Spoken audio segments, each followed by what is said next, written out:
নমস্কার, আমি অ্যাস্ট্রোলজার মনীষা শাস্ত্রী বলছি। আমাদের রাশিচক্রটা কিন্তু সঠিকভাবে বিচার বিশ্লেষণ করা দরকার। অনেক সময় অনেক বাবা মাই আসে আমার কাছে তাদের সন্তানের জন্যে। তাদের সন্তানকে নিয়ে তারা খুব বেশি চিন্তিত অবস্থায় থাকে, কারণ দেখা যাচ্ছে যে আজকালকার দিনের বাচ্চারা কিন্তু কথা শুনতে চাইছে না, পড়াশোনায় মন দিতে চাইছে না, বাইরের দিকে তাদের খুব বেশি নজর বা বন্ধু বান্ধবদের সঙ্গ তারা বেশি করছে। সেক্ষেত্রে কিন্তু বাবা মা হাজার চেষ্টা করার পরেও তাদের ঠিক করতে পারছে না। সেখানে আমার কাছে তারা আসে কিভাবে তারা ঠিক হবে বা বাচ্চাদের কিভাবে পড়াশোনার প্রতি মন আসবে সেই জিনিসগুলো জানার জন্যে। তারপরেও যেটা দেখা যায় যে আমাদের এই রাশিচক্রটাকেই বিচার করার দরকার, যে যে জাতক যার রাশিচক্রে কি লগ্ন বা কি চন্দ্র, মানে রাশিটা কি বা তার জন্ম নক্ষত্রটা কি, সেটা কিন্তু সবার আগে বিচার করার দরকার।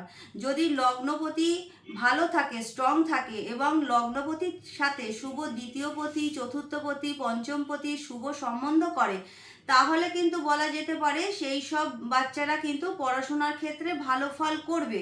কিন্তু অনেক সময় দেখা যায় যে ভালো শুভভাবে থাকার পরেও সময় দ্বারা সময়ের সাথে সাথে কেমন যেন চেঞ্জ হয়ে যাচ্ছে। হয়তো প্রথমে তারা ভালো ছিল, কিন্তু যত দিন যাচ্ছে সেই সময়ের পরিপ্রেক্ষিতে তারা যেন কেমন যেন চেঞ্জ হয়ে যাচ্ছে। সেখানে তারা বন্ধু বান্ধবদের সাথে মিশে তাদের সব কিছু পড়াশোনার জায়গা, তাদের যে আদার্স ক্রিয়েটিভিটি আছে সব কিছু কিন্তু তারা নষ্ট করে ফেলছে। কারণ দেখা যাচ্ছে তারা অসৎ সঙ্গে জড়িয়ে যাচ্ছে বা এমনভাবে তারা নেশার জগতে ঢুকে যাচ্ছে, তাদের কিন্তু বাবা মার কোনো কথাই ভালো লাগছে না বা বাবা মাকেও তাদের ভালো লাগছে না। তারা বাইরেই সব কিছু ভালো লাগছে, তার ফলে কি হচ্ছে, পড়াশোনার জায়গাটা কিন্তু ভীষণভাবে ডিস্টার্ব হচ্ছে। তা আমাদের রাশিচক্রটা যখন আমরা বিচার করি তখন কিন্তু দেখতে হবে চতুর্থপতি দ্বিতীয়পতি যদি ভালো থাকে বা চতুর্থ ঘরের যে কোনো গ্রহ থাকে তার পাশে যে নক্ষত্রটা সেটা কিন্তু শুভ হতে হবে। তারপরে দ্বিতীয়পতি, লগ্নপতি, চতুর্থপতি, পঞ্চমপতির সাথে শুভ একটা কানেকশন থাকতে হবে।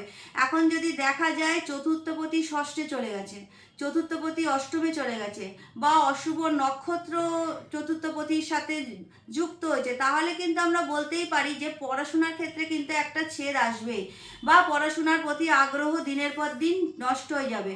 এবার কারোর জন্ম রাশিচক্রে যদি লগ্নের দ্বিতীয় শুক্র, চন্দ্র, রাহু থাকে, সেখানে কিন্তু সেই জাতক বা জাতিকা অতিরিক্ত কিন্তু একটা চাহিদা তৈরি হবে। আজকে এটা চাই, কালকে ওটা চাই, পরশুদিন সেটা চাই। সেই কারণে কিন্তু বাবা মার উপরে তারা অনেক বেশি আবদার করবে, কিন্তু যখন বাবা মা হয়তো সবসময় সবটা দিতে পারছে না, তখন কিন্তু বাড়িতে ভীষণ আকারের অশান্তি আসবে। তা সেই জায়গাগুলো কিন্তু রাহু আর চন্দ্র শুক্র যদি কারোর দ্বিতীয় থাকে, তাহলে কিন্তু ভীষণভাবে একটা মানসিক অস্থিরতা এদের মধ্যে দেখা যায়।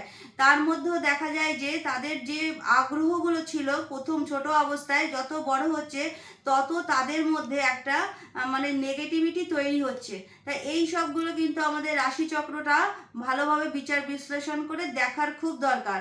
তারপরেও যে মানে সমস্ত রাশিচক্রে আমাদের অনেক ভাগ আছে, যেমন হচ্ছে নবাংশ দেখতে হয়, তারপরে স্বর্ণালী আছে, নবতারা আছে, দীপ্তাংশ হচ্ছে, অনেক দিকের বিচার কিন্তু আমরা করি। এবার আমাদের নবতারা চক্রটা কিন্তু ভীষণভাবে বিচার করা দরকার, যেখানে জন্ম, সম্পদ, বিপদ, ক্ষেম, প্রত্যারী, সাধক, বদ, মিত্র, অতিমিত্র, এটি 9টি ভাগ থাকে। এবার এই 9টি ভাগের মধ্যে কিন্তু বদ, বিপদ, প্রত্যারী এই 3টে ঘর কিন্তু আমরা অশুভ বলে মানি।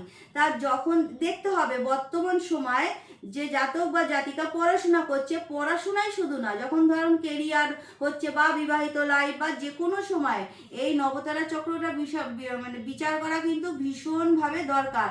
বদ আর বিপদ আর প্রত্যারী নক্ষত্রে যে গ্রহগুলোর পাশে এই নক্ষত্রগুলো থাকবে, তাদের দশা বা অন্তর্দশা বা প্রত্যন্তর দশায় কিন্তু এই সময় ভীষণভাবে খারাপ ফল দেবেই। কারণ ধরুন কেউ ভালো পড়াশোনা করছে, কখন খারাপ হয়ে গেল, হঠাৎ হয়ে গেল, কেন হলো, তখন দেখা যাবে হয়তো নবতারা চক্রে তার এখন বিপদ নক্ষত্রে সেই দশা অন্তর্দশাটা চলছে, তাহলে আগে থেকে একটুখানি জানার দরকার সময়টা আপকামিং টাইমে কেমন আসছে। হঠাৎ করে মানুষের যখন সমস্যা এসে যায় না, সেগুলোর থেকে ওভারকাম করা খুব মুশকিল হয়ে যায়। তারপরেও আমাদের সমস্ত সময়, ধরুন বাচ্চার কেরিয়ারের যখন সময় এসে যায়, তখনও কিন্তু দেখতে হবে যে চতুর্থপতি, পঞ্চমপতি, নবমপতি, দশমপতির সাথে কি কানেকশন আছে। তাহলে এই জায়গাগুলো যদি আমাদের ভালোভাবে কাউন্সেলিং করা যায়, তাহলে কিন্তু মানুষের পড়াশোনা থেকে, কেরিয়ার থেকে, বিবাহ থেকে সমস্ত বিষয় কিন্তু এখানে বিচার করা যায়।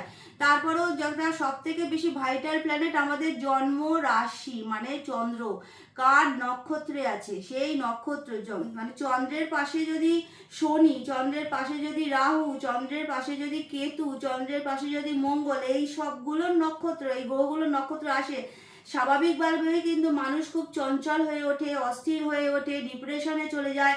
চন্দ্র, অনেকেই বলে বৃশ্চিক রাশিতে চন্দ্র নিচস্থ, হ্যাঁ নিচস্থ, কিন্তু প্রথম 0 ডিগ্রি থেকে 3 ডিগ্রির মধ্যে নিচস্থ, তারপরে কিন্তু আর না। তাহলে মানসিকভাবে অনেক সময় দেখা যায় যে বৃশ্চিক রাশির মানুষ অনেক অনেক মনের জোর নিয়ে সব কিছুতেই ওভারকাম করতে পারে। তাহলে মানে দেখতে হবে যে চন্দ্র গ্রহটা আমাদের রাশিচক্রে কিভাবে আছে। চন্দ্র রবির কানেকশন, চন্দ্র শনির কানেকশন, চন্দ্র রাহুর কানেকশন কিন্তু জাতককে অনেকাংশে অনেক চিন্তাযুক্ত করে দেয়, একটুতেই হতাশাগ্রস্ত করে দেয়। তা এই সবগুলো কিন্তু আপনারা রাশিচক্র বিচার বিশ্লেষণ করেই জানতে পারবেন। আর সব কিছুর মূলেই আছে অর্থ, অর্থ ছাড়া সবই অনর্থ। কিন্তু এই অর্থ ইনকাম করতে গিয়ে মানুষের জীবনটা এমন হয়ে যায় যে তারা নিজেদের দিকেও তাকাতে ভুলে যায়, অর্থ ছাড়া কিছুই হয় না। এখন শ্রাবণ মাস, আপনারা এখন যে মহাদেব শিবের যে উপাসনা আপনারা এই মাসে ভালোভাবে করুন। এই মাসটা প্রত্যেক সোমবার পারলে নিরামিষ খান, শিবের মাথায় গঙ্গা জল, দুধ, কালো তিল, তারপরে চিনি মিশিয়ে অর্পণ করুন।